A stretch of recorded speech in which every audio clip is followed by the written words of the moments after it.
ഇപ്പോൾ മന്ത്രി M P Rajesh മാധ്യമങ്ങളോട് സംസാരിക്കുന്നു. തത്സമയം അതിലേക്ക് വ്യക്തമായി കഴിഞ്ഞിരിക്കുന്നു. ഈ ആക്ഷേപങ്ങൾ പലതും നേരത്തെ വന്നതാണ്, നേരത്തെ തന്നെ ബന്ധപ്പെട്ടവരുടെ ശ്രദ്ധയിൽപ്പെടുത്തിയതാണ് എന്ന് ആദ്യം ആരോപണം ഉന്നയിച്ച പെൺകുട്ടി തന്നെ പറഞ്ഞല്ലോ.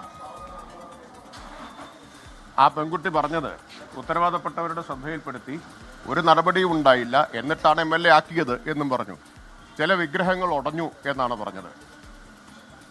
അപ്പോൾ ആ വിഗ്രഹങ്ങളൊക്കെ ചേർന്നാണ്, ഉടഞ്ഞ വിഗ്രഹങ്ങളാണ് ഇപ്പോഴും സംരക്ഷിക്കുന്നത്. ആരാണോ വളർത്തിക്കൊണ്ടുവന്നത്, പ്രൊമോട്ട് ചെയ്തത്, MLA ആക്കിയത്, അവരിപ്പോഴും MLA ആയിട്ട് സംരക്ഷിക്കുകയാണ്. കോൺഗ്രസ് നേതൃത്വം അദ്ദേഹത്തെ സംരക്ഷിക്കുകയാണ് ചെയ്യുന്നത്.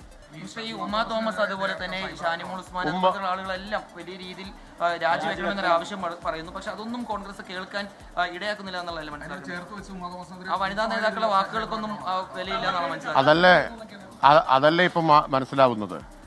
നോക്കൂ, ഞങ്ങളെല്ലാം കോൺഗ്രസ് നേതൃത്വത്തെ രാഷ്ട്രീയമായിട്ട് വിമർശിച്ചിട്ടുണ്ട്.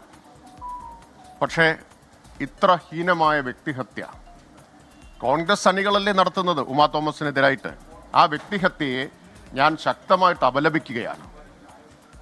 ഇത്തരമൊരു സംഘത്തെ കോൺഗ്രസ് നേതൃത്വം വളർത്തിയെടുത്തിരിക്കുകയാണ്. എല്ലാവരെയും വ്യക്തിഹത്യ നടത്തുക, അത് സ്വന്തം പാർട്ടിയിൽപ്പെട്ടവരാണെങ്കിലും അവരെ എല്ലാം വ്യക്തിഹത്യ നടത്തുക എന്നത്. ഉമാ തോമസ് MLAയുടെ രാഷ്ട്രീയമായിട്ടുള്ള അഭിപ്രായ വ്യത്യാസം ഞങ്ങൾക്ക് കാണും. പക്ഷെ ഞങ്ങളാരും ഇത്തരമൊരു ഭാഷയിൽ ഒരാളും ഇടതുപക്ഷത്തു നിന്ന് ഇതുവരെ ഉമാ തോമസിനെ ആക്ഷേപിച്ചിട്ടില്ലല്ലോ, അല്ലെങ്കിൽ ഒരു കോൺഗ്രസ് വനിതയെയും ആക്ഷേപിച്ചിട്ടില്ലല്ലോ. എന്തെല്ലാം തരത്തിലുള്ള അധിക്ഷേപങ്ങളാണ് ഉമാ തോമസിനെതിരായിട്ട് നടത്തുന്നത്.